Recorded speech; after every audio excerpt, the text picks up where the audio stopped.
Amém. Então, a paz do Senhor Jesus a todos, para Jéssica, para Duda, Dorinha, Anestina, Juscelio, a Deise, amém. A paz do Senhor Jesus para quem está no Instagram, no Facebook, no YouTube, para quem vai ouvir pelo áudio também, amém. Então, hoje a gente vai falar um pouquinho mais sobre Saul. Gente, no capítulo 10 traz uma informação muito importante sobre Saul. Quando a gente for ver mais para frente, a Bíblia vai dizer que Davi era segundo o coração de Deus. Deus não teve que transformar o coração de Davi, porque o coração de Davi já ia segundo o que o coração de Deus pedia, né? Segundo o que Deus desejava. Então, o coração de Davi já era segundo o que agradava a Deus. Mas a gente vai ver agora no capítulo 10 que Saul não. Saul não tinha o coração segundo o que agradava a Deus. Deus teve que transformar o coração de Saul. A gente vai ver que Deus teve que transformar o coração de Saul. Deus teve que transformar Saul. Ou seja, a impressão que dá quando a gente lê o capítulo 10 é que Saul não é que ele era a melhor escolha ali, não é que ele era perfeito para a função. Mas a impressão que dá, a paz, Tony, a mim, a impressão que dá que é o que tinha, entende?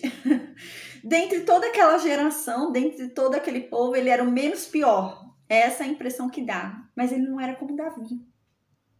Não era como Davi, que Davi vai ser segundo o coração de Deus. Que Davi vai ser um homem que ainda que falhe, né? Porque a questão é essa, ser segundo o coração de Deus não significa não falhar, né? Não significa você ser perfeito, mas significa você ter um coração rendido. Então, ainda que você falhe, né? Você vai render o seu coração, você vai se arrepender, você vai entender onde você errou, vai pedir perdão, né? Vai se arrepender. Então, é assim o coração de Davi. Mas o coração de Saul não era assim. A Bíblia não fala isso pra gente. Por isso que a gente começa a imaginar um pouquinho por que foi que Saul caiu, né? A gente começa a ter um pouquinho dessa noção, né? Quando a gente lê o capítulo 10, ali observa o capítulo 10, a gente começa a entender um pouquinho por que foi que Saul caiu. A verdade é que Deus transformou Saul para poder usar Saul, porque o coração de Saul não era um coração como o de Davi, por exemplo. Mas era um coração que precisava ser transformado. Então a gente vê que naquele coração já havia um inclínio, né, para algo que não era segundo o coração de Deus. E é por isso que ele vai se inclinar de uma forma tão fácil, né? A gente vai ver, ele vai cair de uma forma tão fácil, Saul, né? Porque a verdade é que ele teve que ser transformado. Ele teve que ser uma nova pessoa e Deus transformou ele numa nova pessoa através do Espírito Santo, que a gente vai falar sobre isso hoje, porque o Espírito Santo vai vir sobre ele, sobre Saul, e por isso ele vai se transformar em uma nova pessoa, porque a pessoa que era antes não era o bastante, não era o suficiente. Então Deus precisava transformar ele numa nova pessoa. E além disso, diz a palavra de Deus que Deus transformou o coração dele. Porque o coração dele também precisava ser transformado. Aquele coração do jeito que estava não dava para ser ali um coração de um rei ungido, né? De um rei ali levantado. Então a gente já vê indícios fortes aqui, né? Por que Saul vai cair da forma que ele vai cair? Como que o ungido de Deus cai da forma que ele caiu, né? É por causa disso. Então a gente vai observar mais para frente uma diferença tremenda de Davi. Davi era um homem segundo o coração de Deus. Davi era um homem rendido, né? A gente observa aqui uma coisa que houve em Saul que não precisou haver em Davi. É extraordinário, né? Antes da gente entrar na aula de hoje, em Samuel 10, eu queria falar o seguinte, aqui no Brasil, né? Tem muito aluno que é de outros países. Aqui no Brasil, hoje é feriado, né? Hoje é o dia dos finados, né? É dia dos mortos, né? Aqui no Brasil. É tão complicado, né? Todo mundo tem na sua vida, paz, Miriam, todo mundo tem na sua vida algum luto, né? Todo mundo perdeu alguém, amém, todo mundo perdeu alguém, né? É um processo natural da queda, né? Um processo natural da queda. Eu não vou dizer que é natural, porque não era o que Deus desejava pra gente, né? Mas é um natural da queda, né? Ah, e Angola também, a Anestina tá me falando que Angola também, hoje é dia dos finados. Obrigada, Anestina, por me trazer essa informação. Eu não sabia, não. Amém. Então, é muito difícil você encontrar alguém que não tenha a paz, amém, que não tenha perdido alguém, né? Porque esse é um processo natural. né? Isso é um processo natural, o luto, a perda, porque a morte é um processo natural. A Bíblia diz pra gente que todos sofrerão a primeira morte, não tem como escapar. A gente vai sofrer a primeira morte, né? Mas a segunda morte não. Os salvos não sofrerão a segunda morte, né? Somente os que não forem salvos sofrerão a segunda morte. Mas a primeira morte todo mundo vai ter que passar, todo mundo vai ter que experimentar, né? E eis a questão, né? Quando a gente passa por um luto, quando a gente sofre ali a perda de um ente querido, de alguém que a gente gosta muito, né? O que falar para essa pessoa que perdeu alguém, né? Hoje é um dia especial para falar sobre isso, porque é o dia dos finados, então. O que falar para alguém que perdeu alguém, né? Às vezes eu observo, né? Muita gente fala, mas ele tá melhor, né? Lá onde ele tá melhor, né? Deus sabe o que faz, é melhor assim, né? Tá bom. Ele tá melhor, ele tá descansando, né? Mas e quem fica, né? A questão não é quem foi, a questão é quem ficou, né? Porque quem foi realmente, a palavra de Deus diz que ele tá dormindo, né? Ele dorme, ele tá guardado até que Cristo venha para ele ser julgado. Mas e quem fica, né? O problema é quem fica. Porque quem foi já lutou para receber depois a sua recompensa, né? Mas e quem fica? Né? Essa é a questão, né? Eu vou falar para quem fica que ele está num lugar melhor, então comigo não era bom, né? Então a morte para ele é melhor do que estar comigo, né? Então, às vezes a gente fica naquela ansiedade, naquela coisa de querer falar, aconselhar o outro, dizer algo, né? E não há nada que a gente diga que vá consolar o coração do outro, que vá confortar o coração do outro, que vá trazer paz para o outro, né? Diante de um luto. Só há um lugar onde a gente encontra consolo, conforto diante disso, né? Diante de algo tão terrível que a gente sente tanto. É na palavra de Deus. Né? Só a palavra de Deus pode nos trazer consolo, conforto diante disso. Há uma promessa linda na palavra de Deus. A verdade é que a gente sente essa dor tremenda quando perde alguém. A verdade é que a gente sente esse vazio tremendo, né? Parece que foi parte da gente junto embora, né? Porque a gente não foi criado por Deus para experimentar essa dor. Não fazia parte do projeto de Deus para nós. Isso não fazia parte. E como não fazia parte, eu não tô preparada. Então dói, gente. Dói mesmo, sabe?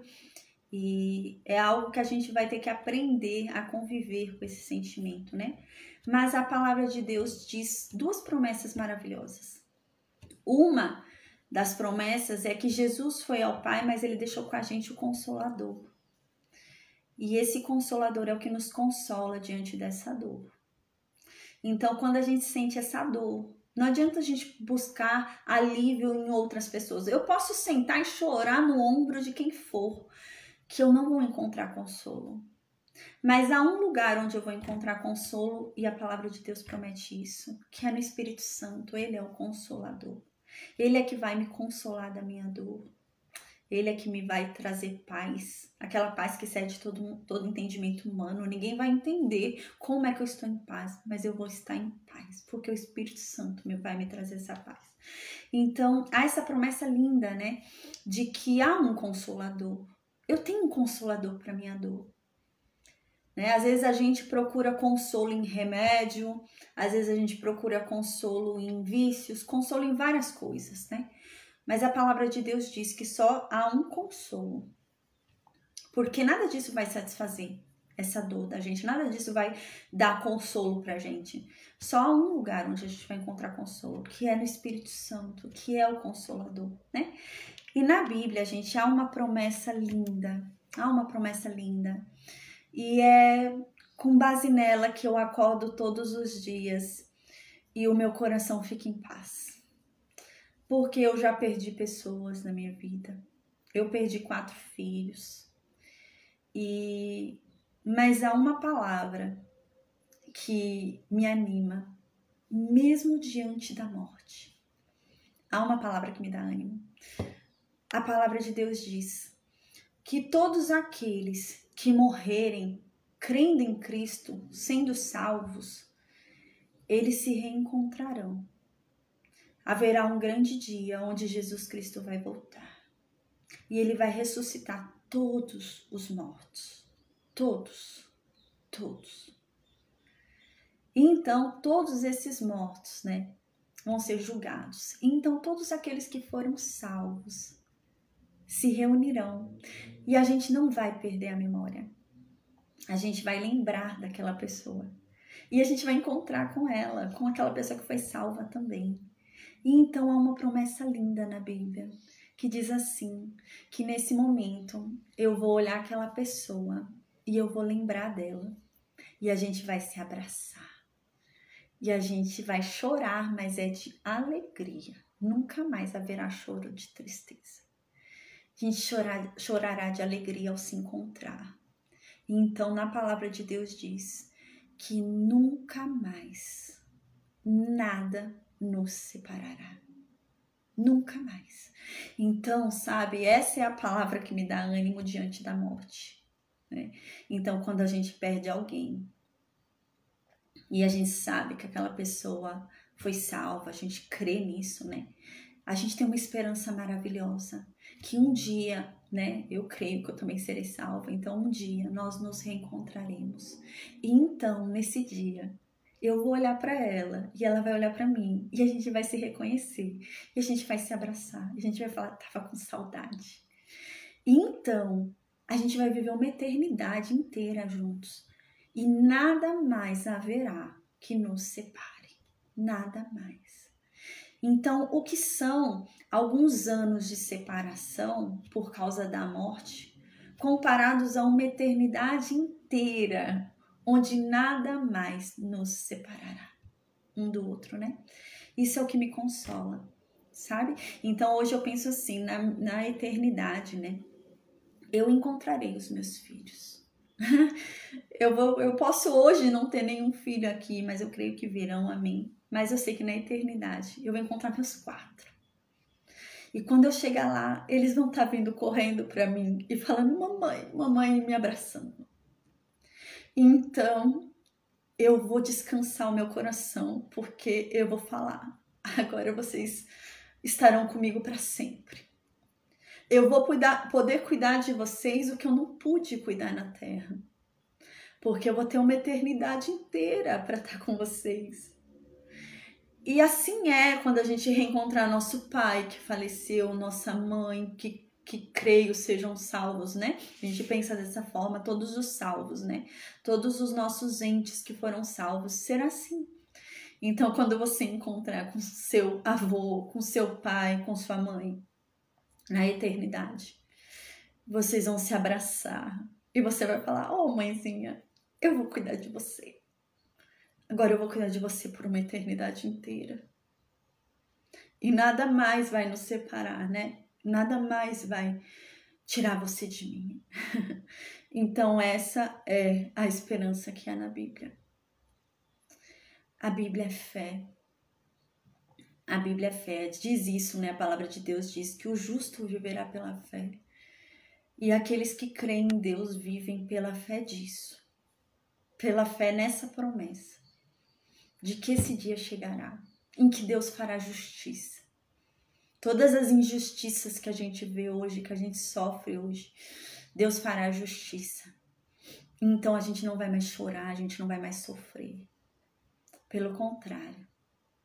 Imagina que legal a gente encontrar aquele ente querido que a gente tanto ama e que foi salvo.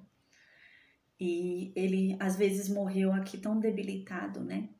A gente pensa assim, né? Hoje a gente às vezes traz para a memória, nossa, ele estava tão debilitado, com câncer, tão debilitado numa cadeira de rodas, sofreu tanto dentro de um hospital, sofreu tanto, estava em estado vegetativo.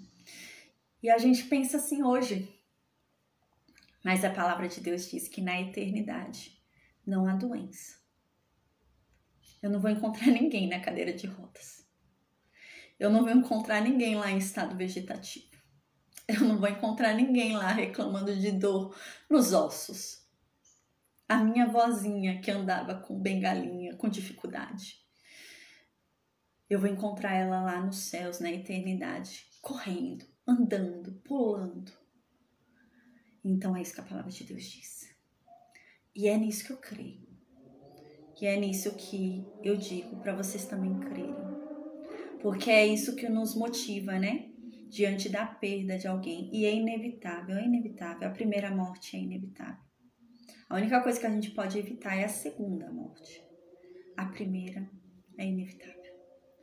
Então, amém. Eu queria falar sobre isso porque hoje é o dia dos finados, né? Então, amém, gente, amém.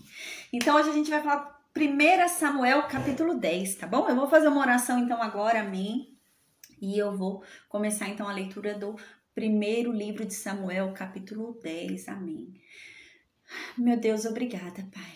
Obrigada por Tua palavra, que nos traz esperança, nos aumenta a fé, nos revigora, nos renova, nos fortalece e nos transforma. Meu Deus, nós cremos no poder da Tua santa palavra, nós cremos nos efeitos dela sobre nós, que ela produza em cada um de nós os seus efeitos, que ela nos converta, que ela penetre em cada um de nós como mais eficaz do que uma faca de 2 gumes.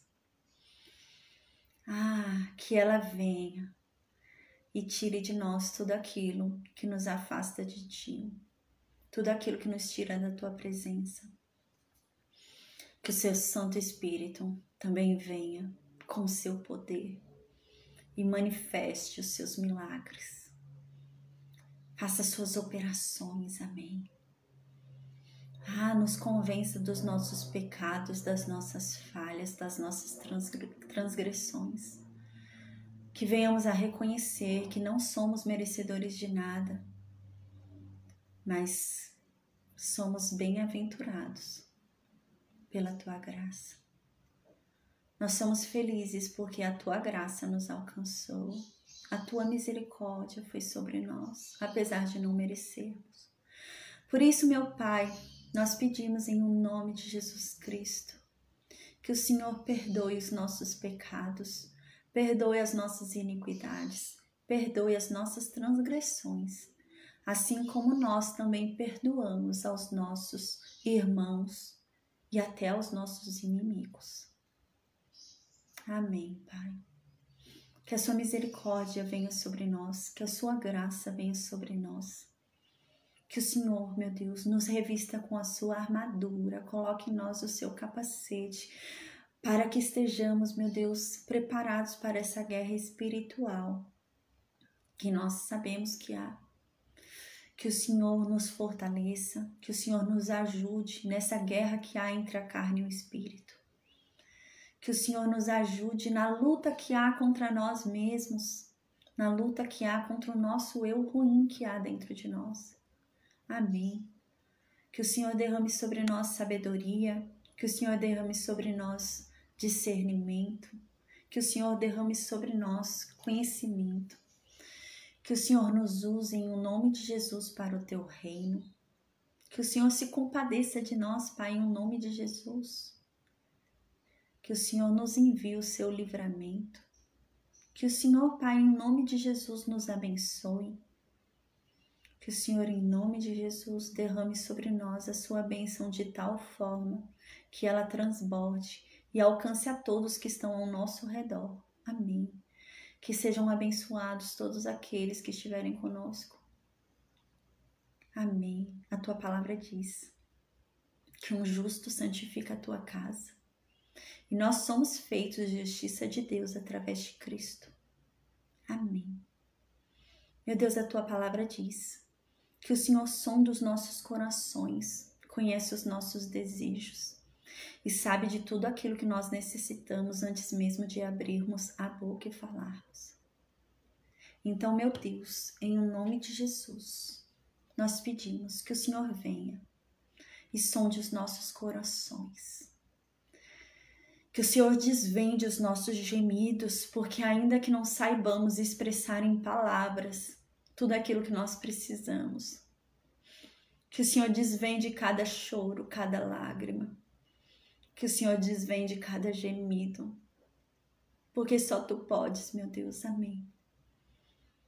Que o Senhor, meu Deus, em nome de Jesus, derrame sobre nós a Tua compaixão, a Tua graça. A Tua palavra diz que tudo aquilo que pedirmos a Deus em nome de Cristo nos será dado. para que o Pai seja glorificado através do nome do Filho. Meu Deus, que assim seja. Que o Senhor conceda os pedidos do nosso coração. Em nome de Jesus, meu Deus, amém. Meu Deus, faça resplandecer a sua glória através de nós, através das nossas vidas. Que sejamos como Moisés, que o seu brilho transparecia através dele, o seu brilho era visto por todos. Mas que, como Paulo diz, o nosso brilho não seja como era o de Moisés, aquele que começa brilhante, mas apaga. Mas que o nosso brilho venha a aumentar cada vez mais. E que todos venham a reconhecer através das nossas vidas, do nosso testemunho, através de nós, a tua glória, o teu poder, o teu santo nome, Pai. Amém. Nos ensina, meu Deus, nos ensina a andar nos teus caminhos, a encontrar graça nos teus olhos, aos teus olhos, Pai. Amém. Amém, Senhor. Que o Senhor nos santifique pela tua palavra e pelo teu Santo Espírito. Em nome de Jesus, nos livra de todo o mal. Amém. Amém. Então, primeiro livro de Samuel, capítulo 10. Amém. Entrou um pessoal no Meet, a paz do Senhor Jesus. Amém. A Edna, Elizabeth, amém.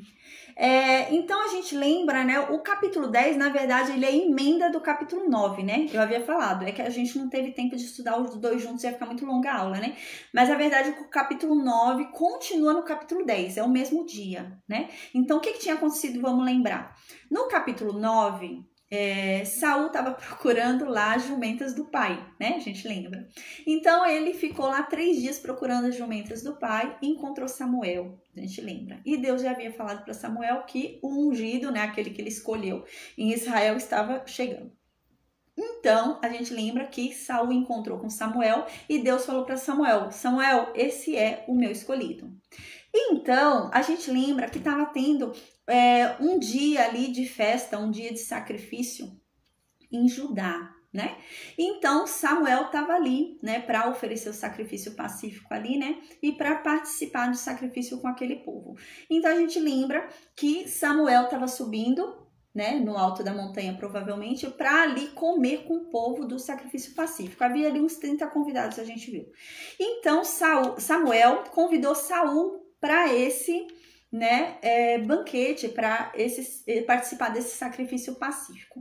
Então Saul foi, a gente lembra, Saul foi. Quando Saul foi, chegou lá em cima, né, com o restante do pessoal, Samuel fez questão de deixar Saul e o servo de Saul nos melhores lugares, né, à mesa, né? A gente lembra que ele nem tinha sido convidado, né, por mais ninguém, ele não fazia parte daquele sacrifício, mas ele foi convidado agora por Samuel.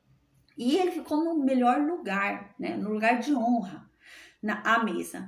E não só isso, a gente lembra também que ele recebeu a melhor parte do sacrifício, né? Ele recebeu a melhor parte ali, a parte que traz mais honra ali do sacrifício, que normalmente se deixa ali para a pessoa que nós temos mais apreço, que é a coxa.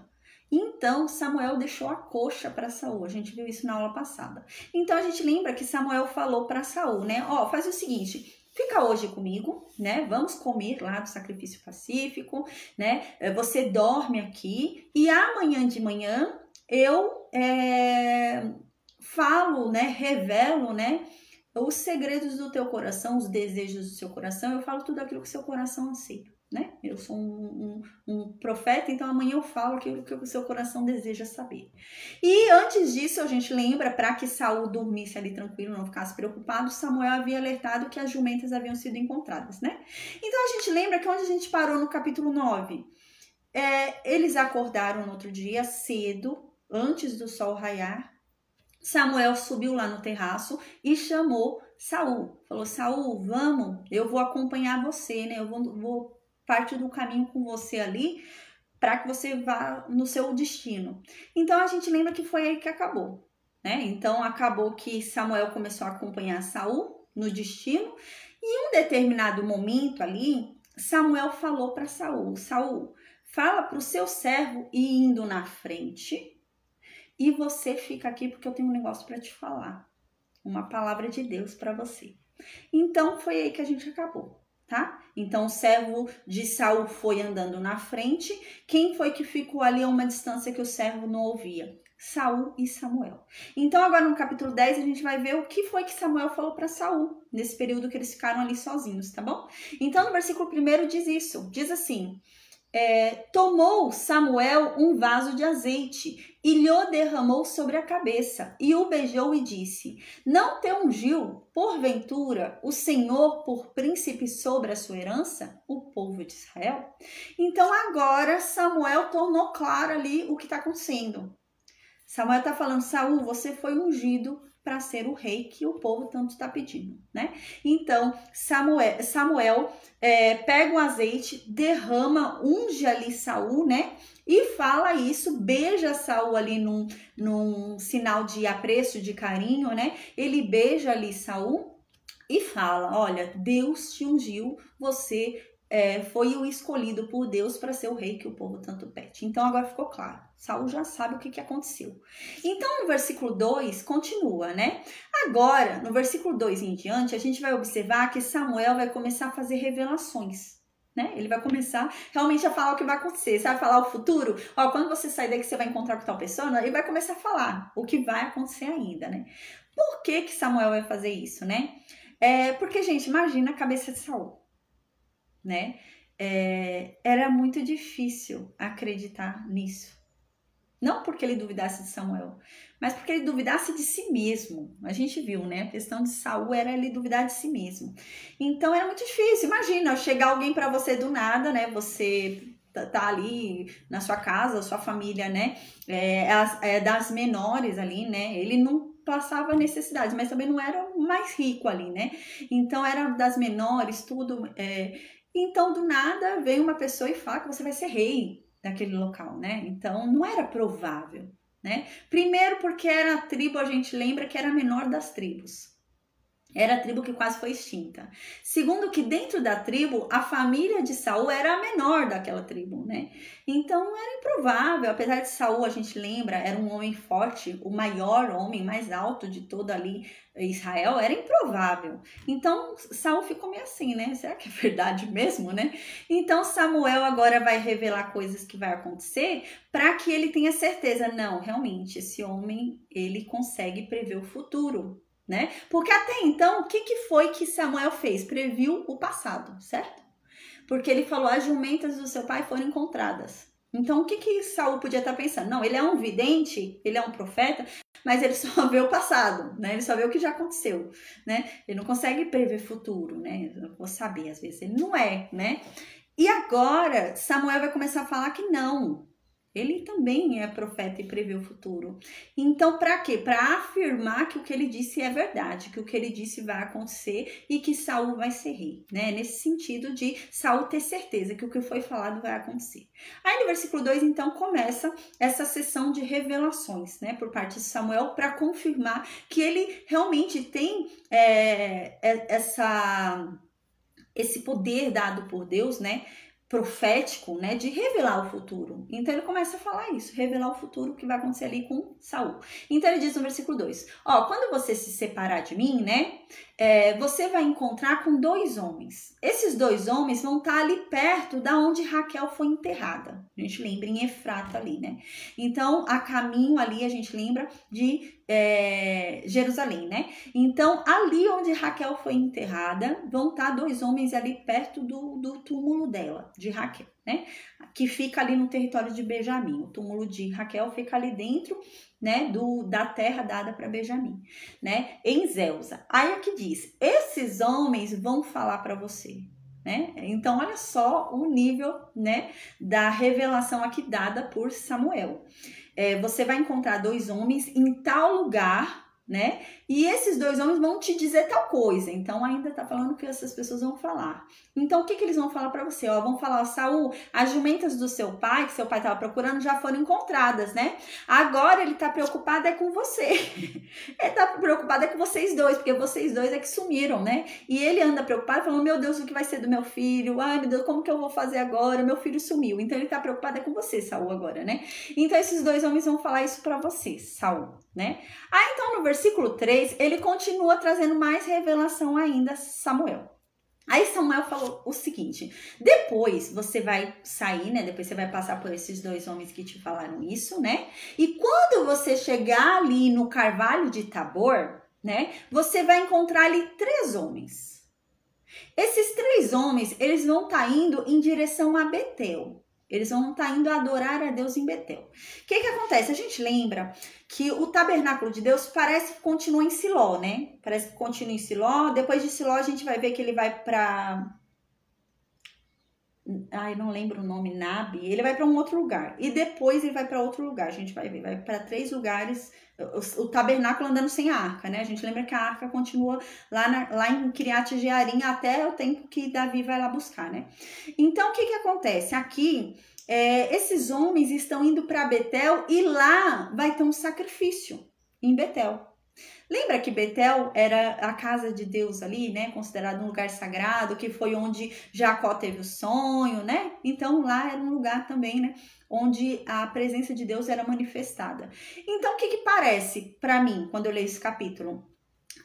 Parece que é como Samuel fez. Lembra que Samuel foi lá em Judá, né? E ofereceu sacrifícios lá em Judá? Ele levantou um altar ali e ofereceu ali sacrifício junto com a população dali, né? Parece que o mesmo acontece em Betel. Então, provavelmente, não é que esses homens, né? Necessariamente eles vão oferecer o sacrifício. Pode ser que eles não fossem sacerdotes para eles oferecerem o sacrifício.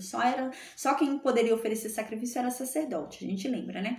Mas pode ser que lá em Betel houvesse um sacerdote que fosse nesse dia, igual Samuel fez em Judá, que fosse nesse dia para falar, ó, nesse dia tal eu vou fazer um sacrifício pacífico lá em Betel. Então as pessoas iam lá como foram lá em Judá, né? Então parece que era isso que acontecia, né? Então os sacerdotes iam até o lugar, levantavam um altar ali e ofereciam sacrifícios ali, né? Junto com a cidade, mas os sacerdotes iam se locomovendo. É isso que me parece que acontecia, né? Enquanto a arca não estava dentro do tabernáculo, né? Então, no versículo 3 diz isso. Diz que quando ele passasse desses 2 homens que estavam ali perto do túmulo de Raquel, ele chegaria ao Carvalho de Tabor. E ali ele ia encontrar 3 homens. E esses 3 homens iam estar indo para onde? Eles iam estar indo para Betel. Para quê? Para adorar a Deus, né? E o que eles estavam levando? 3 cabritos. O que seriam esses 3 cabritos? O sacrifício. Né? Eles iam sacrificar esses 3 cabritos a Deus com certeza. Um levava 3 cabritos, o outro levava 3 bolos e o outro levava um odre de vinho para fazer uma libação, que a gente já falou sobre sacrifício líquido, né? Oferta líquida. Então, eles estavam levando essas 7 coisas, né? Um odre de vinho, 3 bolos e 3 bolos de pão e 3 cabritos. Então agora Samuel faz mais uma revelação. Samuel fala para Saul, ó Saul, eles vão te cumprimentar, né? E eles vão te dar 2 pães dos pães que eles têm. E você deve aceitar, você deve pegar esses pães, né? Então aqui já era um sinal claro, né? Da confirmação da unção de Saul. Por quê? Porque esses pães iam ser ofertados a quem? A Deus. Esses pães eram de quem? De Deus. Então, se esses homens vão pegar esses 2 pães e darem para Saul, né? É claro, a ordem de Deus, né? Para que esses homens dessem esses pães a Saul. Como uma indicação clara de que Saul era o ungido, Saul era o escolhido, né? Então, era nessa intenção. Então, no versículo 5, Samuel continua revelando mais coisas ainda. Então, no versículo 5 diz que, então, dali, ele seguiria para Gibeá, que é onde ele mora, onde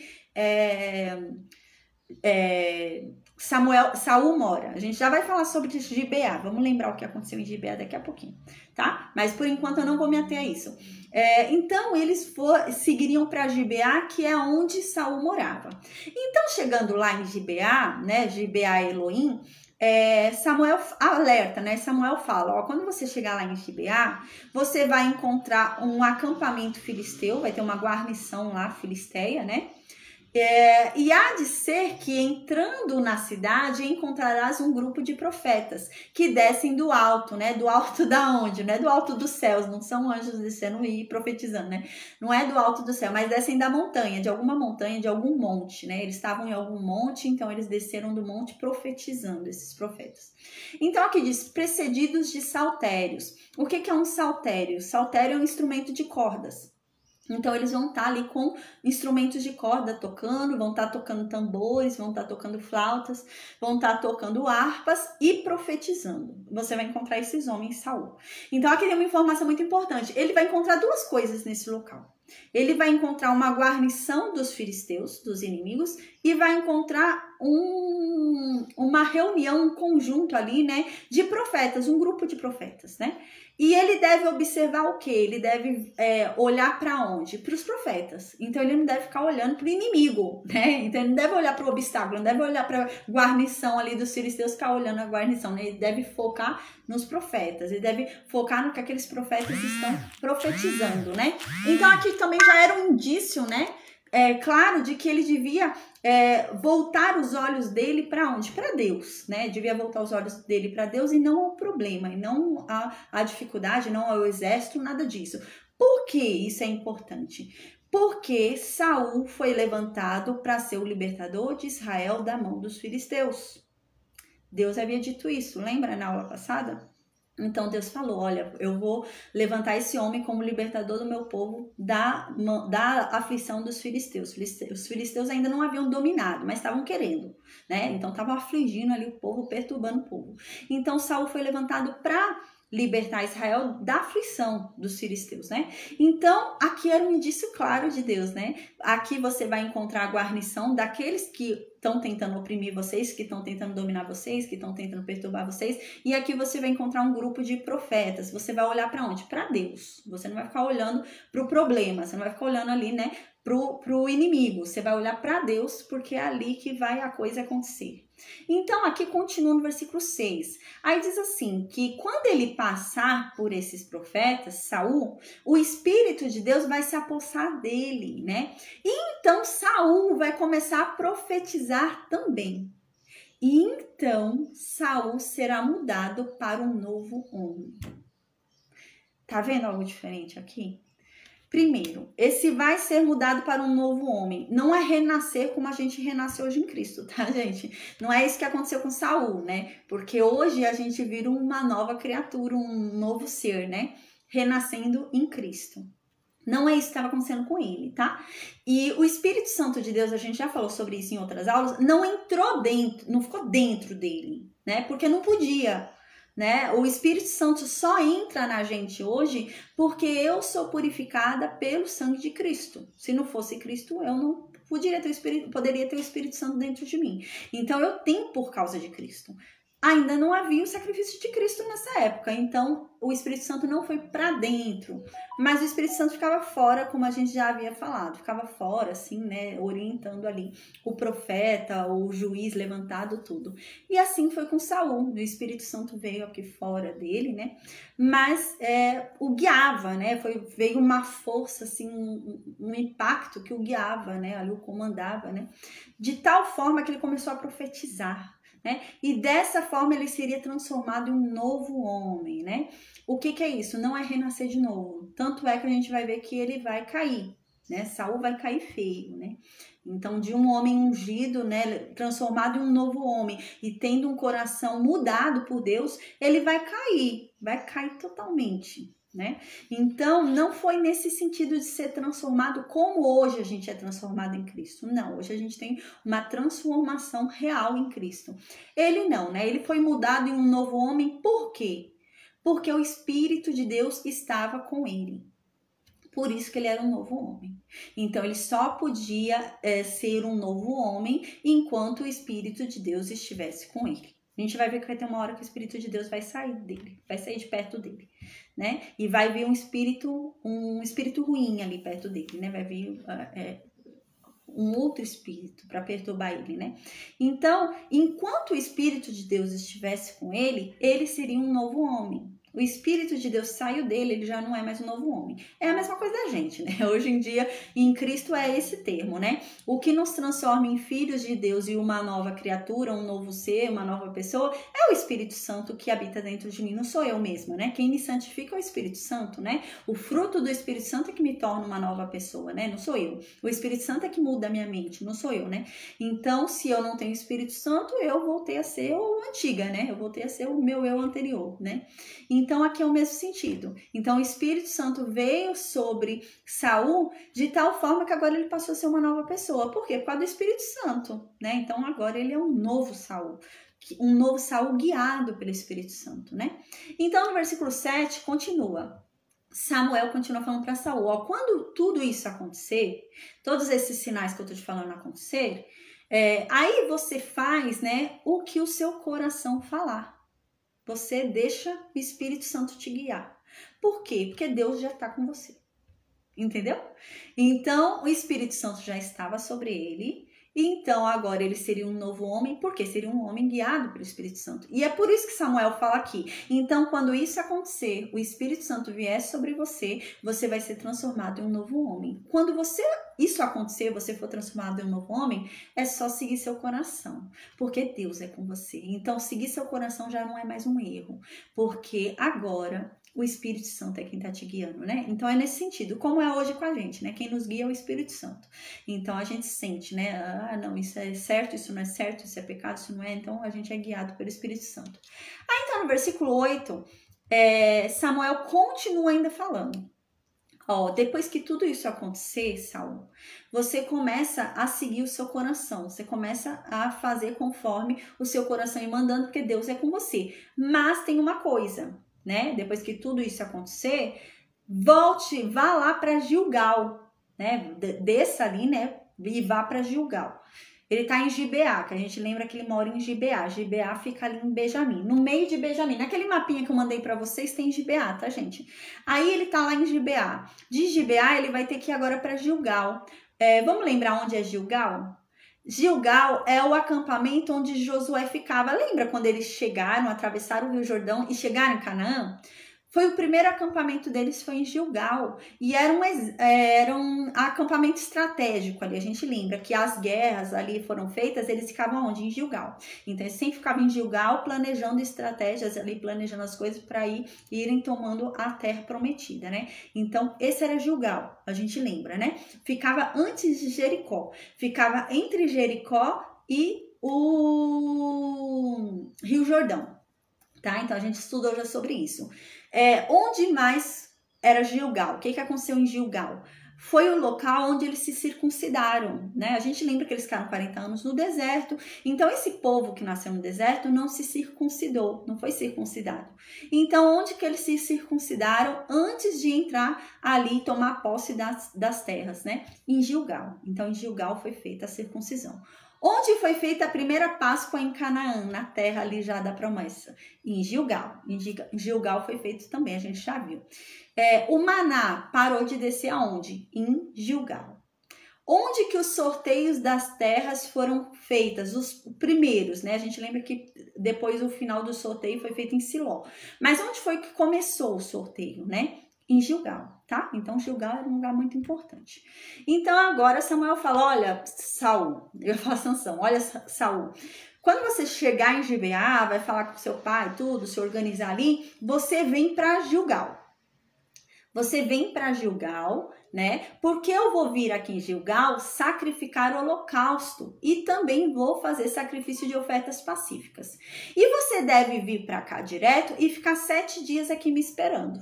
Né? Eu vou vir, depois de 7 dias eu venho, né? Até que eu venha ter contigo e declare o que você deve fazer. Então, Saul vai até a casa dele em Gibeá, vai acontecer tudo isso que Samuel falou.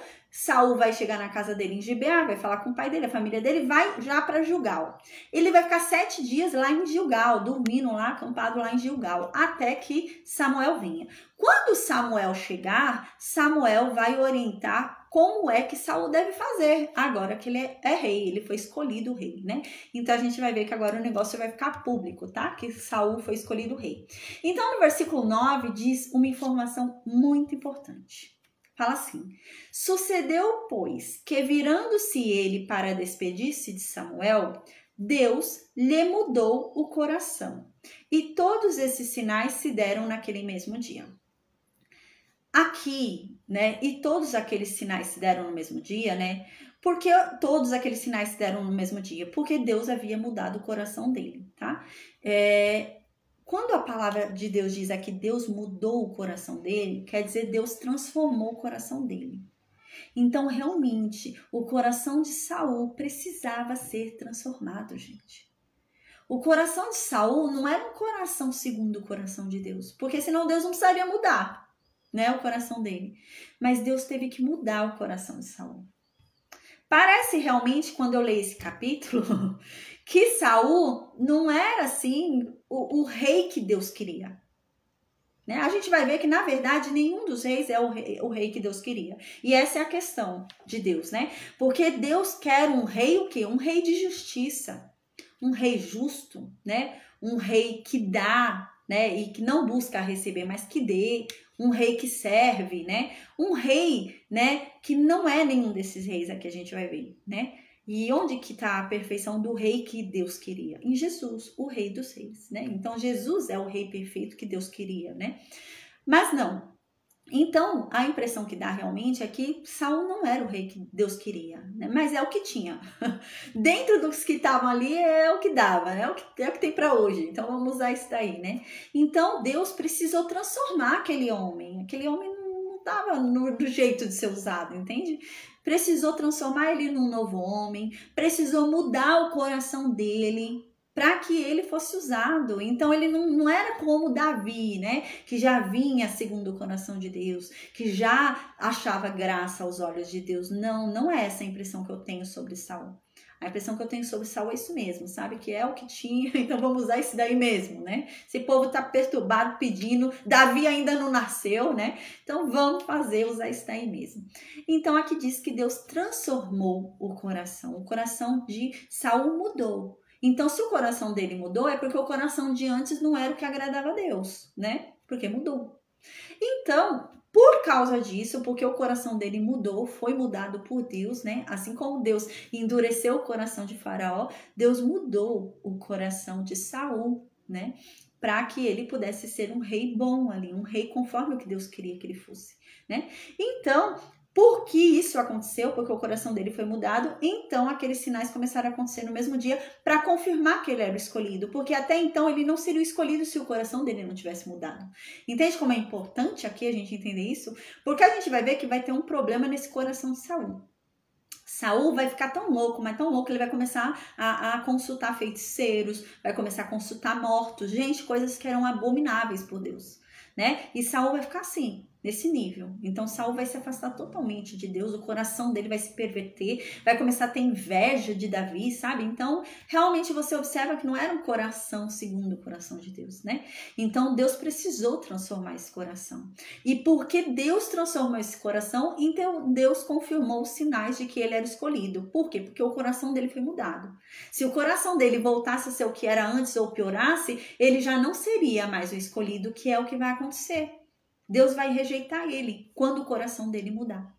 Deus havia mudado o coração dele. E o coração dele ou vai voltar ao que era antes ou vai ficar pior do que era antes. Então Deus vai rejeitar ele por causa disso, por causa do coração dele, né? Então no versículo 10 continua, né? Então, depois de Samuel ter falado, Saul foi embora, né? Então eles chegaram ali em Gibeá. Aqui pula os 2 primeiros sinais, né? Mas eles aconteceram. Só que a Bíblia não dá importância pra gente de falar que aconteceram. Mas com certeza aconteceram. A gente lembra que tinham 2 sinais primeiro, né? Ali perto do túmulo de Raquel, dos 3 homens que estavam subindo a Betel. Então aconteceu isso, mas a Bíblia não dá atenção a isso. Por quê? Porque não tem importância de repetir o que Samuel já havia falado que ia acontecer. Só que agora é importante falar sobre isso. Por quê? Porque Saul vai profetizar. Isso é importante. a gente sabe que Saul recebeu o Espírito de Deus, né? O Espírito de Deus estava sobre Saul. Isso é importante da gente saber. Então agora vai ser relatado isso. Então eles estavam chegando em Gibeá e então eles encontraram o grupo de profetas que Samuel havia falado, né? E chegando perto ali daquele grupo de profetas, Saul foi tomado pelo Espírito Santo de Deus e ele começou a profetizar como Samuel havia falado que ele faria, né? E então ele foi transformado numa nova pessoa, porque o Espírito Santo de Deus agora estava com ele. Aí no versículo 11, né? Todos os que antes conheciam a Saul, vendo que agora ele estava profetizando com os profetas, começaram a falar entre si, né? Que é isso? Que sucedeu ao filho de Quis, né? Está também Saul entre os profetas? Então o que acontece? Ele está na cidade dele. Saul morava em Gibeá. E aquele povo conhecia o pai de Saul, eles eram conhecidos ali. E então agora esse povo viu Saul profetizando ali com os profetas, no meio dos profetas, falando ali com os profetas também profetizando. E aquele povo falou, não, mas esse daí não é o filho de Quis? Ele tá profetizando, mas ele é filho de Quis, né? Eu vou falar daqui a pouquinho sobre a passagem de Jesus, né? Lembra muito, parece muito a passagem de Jesus. Mas ele é o filho de Quis, né? Então no versículo 12, um dos homens que estava ali fofocando falou, né? Pois quem é o pai deles, né? Pelo que se tornou então em provérbio ali, está também Saul entre os profetas. O que está querendo dizer aqui? Está querendo dizer que um dos homens foi e falou o seguinte, mas quem é o pai dele para ele ser profeta? Ele não é filho de Quis? Os irmãos dele não são essas tais pessoas? E como que ele é profeta? Lembra muito o que aconteceu com Jesus, né? Não é esse Jesus não é filho de José, o carpinteiro? E como que ele está falando isso agora? Ele é filho do carpinteiro. É nesse sentido, entende? Que está sendo falado aqui, é nesse sentido. Não, mas Saul é filho de Quis. Os irmãos dele são aqueles caras lá, né, revoltados lá, aquele povo. Não, como assim, né? Então é nesse sentido, né, que está sendo falado aqui. Então acabou virando um provérbio, né? Um provérbio de algo ali escandaloso, né? Como que isso está acontecendo, né? É nesse sentido, né? Um provérbio, está também Saul entre os profetas, né? Algo assim espantoso, né, tá acontecendo, né? Porque, ele é filho de um carpinteiro, né? Como Jesus, né? É nesse sentido, né? Então, no versículo 13, continua. E tendo profetizado, seguiu para o alto, né? E ele tendo profetizado, seguiu para a montanha, seguiu para o monte Saul. Então, no versículo 14, né? Ele chegou na casa dele.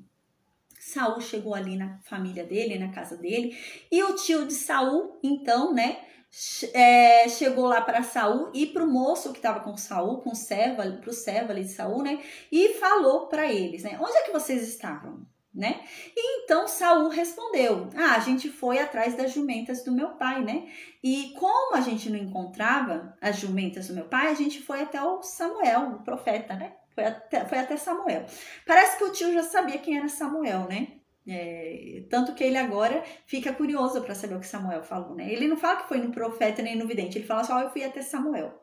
Então no versículo 15 diz assim, então o tio de Saul, né?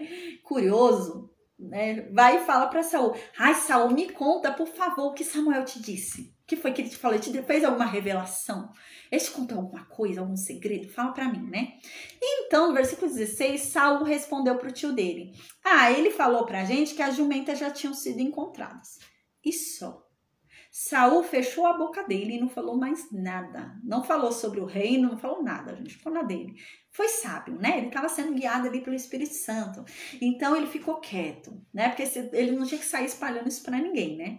Então, aqui diz no versículo 16 isso. Porém, com respeito ao reino de que Samuel havia falado para ele, ele não falou para o tio dele. Então, no versículo 17, né, aqui, Saul já havia descido para Gilgal, já estava 7 dias ali em Gilgal, então agora Samuel convocou todo Israel para ir aonde? Em Mispa, né? Então, chegou ali todo Israel, foi em Mispa, né? Convocou Samuel, o povo ao Senhor em Mispa. Então, onde que era Mispa, né? Vamos lembrar? Mispa foi onde eles se reuniram ali, né? para fazer aquela guerra lá, lembra aquela guerra que teve lá dos filisteus, que eles foram e se arrependeram, que Samuel falou, se vocês estão mesmo, então larguem esses ídolos, né? Então foi esse lugar, parece que era um lugar de reunião, né? Então eles foram lá se reunir de novo. Aí no versículo 18, então diz, e disse aos filhos de Israel, assim diz o Senhor, Deus de Israel, fiz subir a Israel do Egito e livrei-vos das mãos dos egípcios e das mãos de todos os reinos que vos oprimiam. Mas vós rejeitastes hoje a vosso Deus, que vos livrou de todos os vossos males e trabalhos. E então vocês disseram, não, a gente não quer mais que Deus reine sobre nós. A gente quer um rei homem sobre nós, né? Então agora, pois, coloquem-se vocês perante Deus, pelas tribos de vocês e pelos grupos de vocês. Então aqui no versículo 20 diz, né? Tendo Samuel feito chegar todas as tribos, foi indicada por sorte a tribo de Benjamim. Então aqui o sorteio, né? Parece que é feito em Mispa, né? Mas Samuel havia falado para Saul descer a Gilgal para ele falar como ele devia proceder, né? Não fala essa conversa que eles tiveram, mas devem ter tido, né, gente? Então agora eles estão ali em Mispa para decidir quem vai ser o rei. Então no versículo 20, Samuel podia ter falado, né, gente? Samuel podia falar, Deus me revelou que quem é o rei é Saul. Mas, gente, como estava uma situação ali séria, o povo já estava criando caso com Samuel, não queriam mais Samuel como juiz, queriam outra pessoa, eles podiam alegar que Samuel estava puxando sardinha e Samuel é que escolheu, né? Então, para evitar qualquer tipo de coisa, evitar que falasse que Samuel é que escolheu, né? Então, ele passa por esse processo aqui de sorteio, né? Mas a gente lembra, a palavra de Deus diz, né? Se eu não me engano, em Provérbios diz, né? Que é feito o sorteio, mas só que quem é a sorte daqueles que creem? É Deus. Então, Deus é a nossa sorte, né? Então, Deus é a sorte aqui que vai mostrar quem é o rei. Então, no versículo 20 diz, tendo Samuel feito chegar todas as tribos, foi indicada por sorte a tribo de Benjamim. Então, o que vai acontecer agora? No versículo 20 e 21. Foi tirada a sorte. Como que foi essa sorte? Não sei, a Bíblia não diz. A gente não tem ideia de como foi feita, tá? Se foi pedra, o que eles fizeram, não dá para saber, né? Mas de fato colocaram o nome de todas as tribos. Dentre todas as tribos, qual tribo foi a sorteada? Benjamim. Então colocou o nome de todas as famílias dentro de Benjamim. Qual família foi sorteada? Matre. Aí colocaram todos os chefes de família ali abaixo de Matre. Quem foi sorteado? Quis, né, o pai de Saul. Depois colocaram todos os homens ali da casa de Quis. Quem foi sorteado? Saul, né? Aqui no versículo 21 tem um encurtamento ali do sorteio, né? Lógico que teve um processo mais longo, né? Porque teve que chegar a Quis, né? E depois chegar a Saul. Mas já tá encurtando a história aqui, tá falando que chegou em Saul. Quando chegou em Saul e viu que o Saul era rei, cadê Saul? Saul sumiu. Saul não estava ali. E então eles foram consultar a Deus. Por quê? Eles falaram, será que Saul ainda não chegou? Né? Será que Saul ainda está vindo? Então eles foram consultar a Deus, provavelmente por meio do Urim e do Tumim, que a gente lembra, né? Então provavelmente eles foram consultar a Deus ali por meio do Urim e do Tumim, e Deus respondeu. Deus falou, não, ele tá aí no meio de vocês, ele tá escondido lá nas bagagens, né? Vão lá que vocês acham ele, né, Saul? Que bagagens, né, gente? Esse povo estava reunido em Mispa. Então, o povo deve ter levado bagagens, né? Comida, deve ter levado os negócios lá, as bagagens dele, né? E Saul foi se esconder aonde? Nas malas do povo. Ele foi se esconder ali debaixo da mala daquele povo todo, né? Foi lá que ele se escondeu. Então, diz isso no versículo 20 e 21, tá? Eu vou ler aqui 22. Diz assim, tendo Samuel feito chegar todas as tribos, foi indicada por sorte a tribo de Benjamim. Tendo feito chegar a tribo de Benjamim, pelas famílias, foi indicada a família de Matre, né? E dela foi indicado Saul, o filho de Quis. Mas, quando foram procurar Saul, Saul não foi encontrado. Aí no versículo 22 diz, então eles foram e perguntaram para Deus se Saul estava ali ou se ele ainda estava vindo. E então Deus respondeu, está aí sim, ele está escondido lá no meio das malas de vocês, né? E então no versículo 23, eles correram lá e pegaram Saul escondido ali das malas. Olhando ali, assim, quando a gente para olhar pelos nossos olhos, assim, humanos, né? A gente ficaria preocupado de ter um rei assim, né? Como que o rei se esconde ali no meio das malas? Parece um rei que não tem coragem, né? A gente ficaria meio preocupado, né? Mas aqui também parece que foi um sinal, né? Ele estava temendo muito, ele sabia a responsabilidade que estava sobre ele, né? E parece que não era uma coisa que ele queria, né? Ele não queria, ele achava que era muita responsabilidade, né? Que ele não era capaz, né? Ele tava com medo mesmo. Que nem Gideão, né? A gente viu quando falou de Gideão. Ele tava com medo. E isso era bom. Isso era bom, né? Porque era uma humildade, né? Um esvaziamento de si mesmo. Ele reconhecia que em si não havia uma capacidade. Isso era bom. Isso era ótimo, né? Então, aqui no versículo 23, eles foram lá, correram e pegaram o Saul lá do meio da mala do povo, das malas do povo ali. Então, ele foi, né, lá pro meio do povo. Então, colocaram ele lá no meio do povo. E aqui diz no versículo 23 que ele era o mais alto de todo o povo, né? Ele sobressaía todo o povo, do ombro para cima, todo mundo conseguia ver ele era o mais alto. Então, no versículo 24, Samuel vai e fala pro povo: vocês estão vendo quem foi que Deus escolheu? Né? Pois em todo o povo não há ninguém que seja igual a ele. Quando Samuel está falando isso, Samuel está falando do físico. Samuel não está falando do coração, não está falando da pessoa, né? Samuel está falando do físico. Samuel também está olhando para o físico aqui. A gente até vai ver esse probleminha de Samuel depois quando for lá com Davi. Ele vai olhar para os irmãos de Davi e vai falar, deve ser esse, ele é forte, grande, né? Deus vai falar, não, é o menorzinho, é o magrinho ali, o fininho, né? Então, aqui, Samuel também estava nessa, né? Samuel falou, olha, vejam só, olha, fortão, grandão, né? Então, o povo se agradou, gente, o povo gostou, o povo ficou feliz de Saul ser rei. Por quê? Porque era um rei, né? Que era um rei que dava postura para Israel, né? Imagina, todo mundo olhar e ver que aquele era rei, né? O homem alto, forte, né? Imagina. É que nem aqueles outros, né? Eles se vangloriavam de ter gigantes, né? E eles viam ali Saul, o maior de todos, ali de todo Israel, né? Um fortão, bonito, né? Então, nossa, era um rei para eles perfeito. Eles não tiveram dificuldade em aceitar Saul. Eles gostaram de Saul.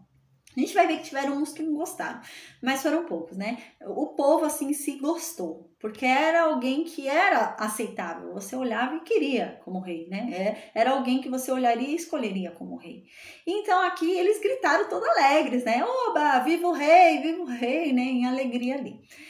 Então, uma coisa importante de se falar aqui, né? É que o povo, né? Olhou os atributos físicos ali, né? Quando eles olharam os atributos físicos ali de Saul, falaram, nossa, vai ser um bom rei, né? Olha, bonito, grande, forte, né? Me lembra muito hoje, né? Às vezes a gente observa, né? As empresas, elas olham muito currículo, né? Então, tem mestrado, tem doutorado, tem pós, tem não sei o quê, tem não sei o quê, não sei o quê, não sei o quê. E parece que por causa disso vai ser um bom funcionário, né? Quando, na verdade, para ser um bom funcionário, a pessoa, né, para mim, seria o suficiente falar que ele é de Deus, né? Porque é o suficiente, gente, ser de Deus. Você pode ter mestrado, doutorado, ter o que for, né? Mas se você não for de Deus, você vai roubar naquela empresa, você vai começar a faltar, você vai mentir para pegar atestado, você vai dar prejuízo, né? Mas agora se você fala, não, eu sou de Deus, você vai se esforçar, se empenhar ali, né? Então, o maior atributo que uma pessoa pode ter é ser de Deus, né?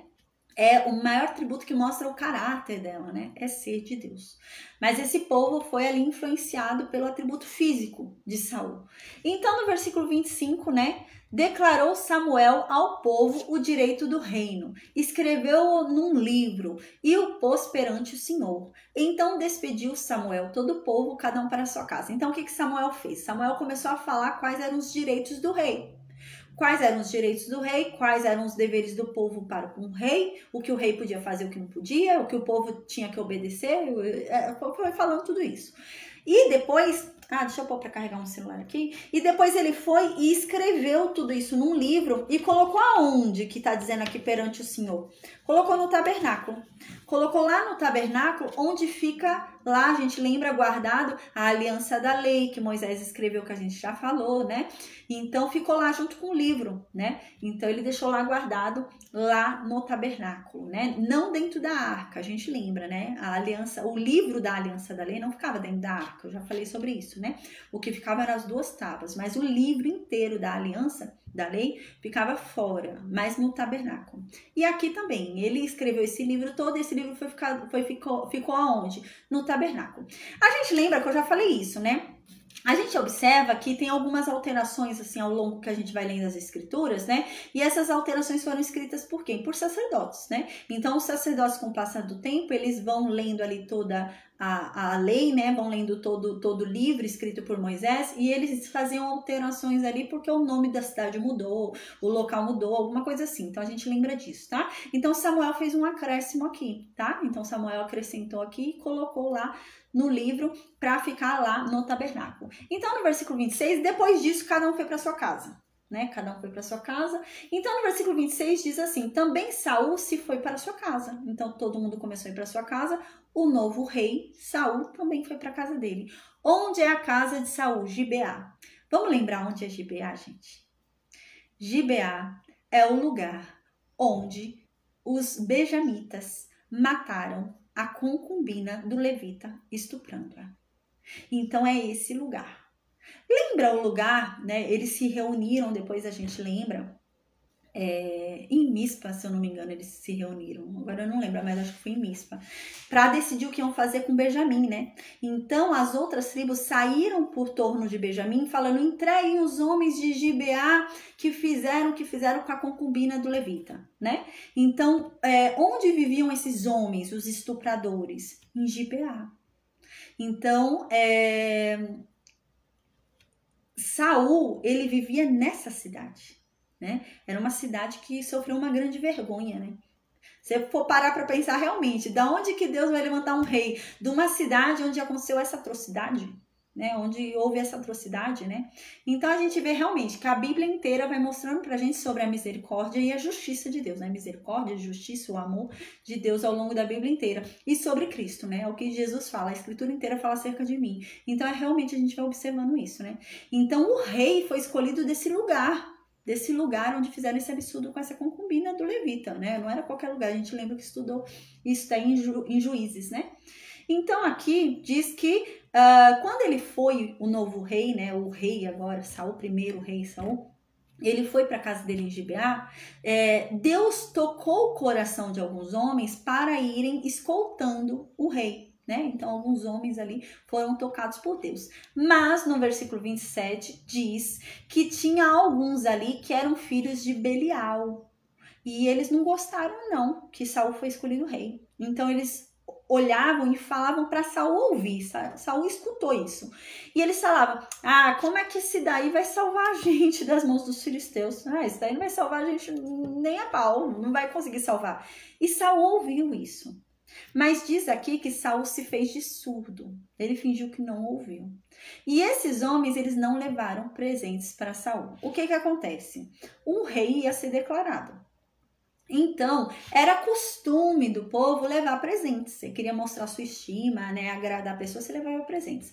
Provavelmente, como já ia ser escolhido o rei, o povo deve ter levado presente. Então, gente, Saul deve ter recebido presentes nesse momento, né? E esses homens talvez até estivessem com presentes, mas eles se recusaram a entregar os presentes que eles estavam na mão para Saul.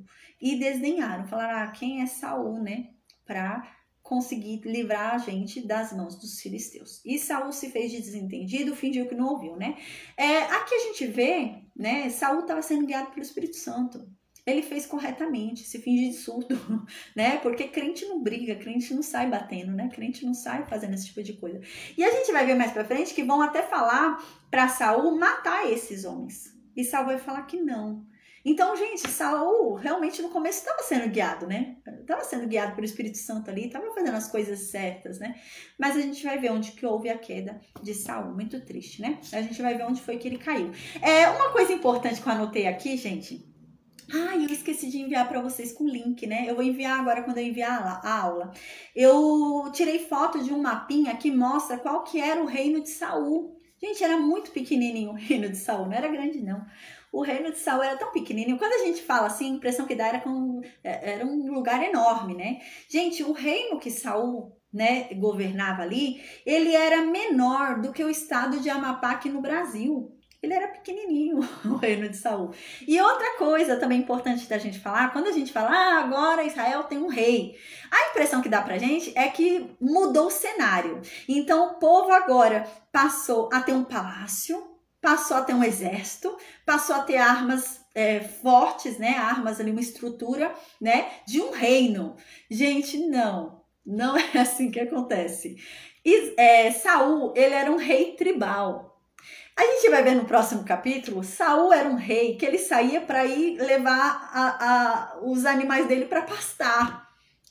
Ele era um rei que ele ficava fazendo trabalhos, ele ia viver uma vida normal, entendeu? Ele voltou para lá, voltou para a tenda dele, voltou para a casa dele e continuou a vida dele normal. Continuou levando o gado dele para pastar, continuou indo pegar água no poço, continuou fazendo as coisas, entende? Então a gente tem essa impressão, né? Quando a gente lê assim, a gente imagina, agora Saul, né? Se tornou rei, tá morando no palácio, tá cheio de ouro, tá rico, né? O povo servindo ele, né? E um grande exército, né? Com armas, tal, com espada, cheio de coisa. Não, gente, não foi assim. Vai demorar para Israel chegar nesse nível, vai demorar ainda. Mas não era assim, não. Ele era um líder tribal. Ele era um rei tribal, não era essa coisa não, era uma coisa mais rústica, né? Uma coisa mais assim, tá bom? Então, amém, gente, que Deus abençoe a todos nós. Eu consegui finalizar a aula, amém. Eu vou ter que sair, eu vou sair daqui a pouquinho, já tá no horário de eu sair. Eu tenho visita hoje no hospital, vou visitar meu parente e é só esse horário. Por isso que eu adiantei a aula hoje, tá bom? Então, gente, que Deus abençoe a todos. Eu não vou conseguir tirar dúvida agora, gente, porque eu já tô atrasada. Eu tenho que sair de casa 2h30, já são 2h34, tá bom? Que eu vou lá no hospital e tem horário para entrar. Mas se vocês tiverem alguma dúvida, é só vocês deixarem anotado e eu esclareço na aula de amanhã. Amanhã a gente tem aula, amanhã é sexta. Então, amém, tá bom? Deus abençoe a cada um de nós, amém, em nome de Jesus, que fiquemos todos com Deus, amém, tá? Uma boa quinta-feira em nome de Jesus e até amanhã com a graça de Deus, tá bom, gente? Então, eu vou desconectar, tá bom? Que eu já tô atrasada para ir lá pro hospital, amém? Deus abençoe, viu? Pessoal do Facebook, do Instagram, do YouTube, amém também, tá? Deus abençoe a todos vocês, amém.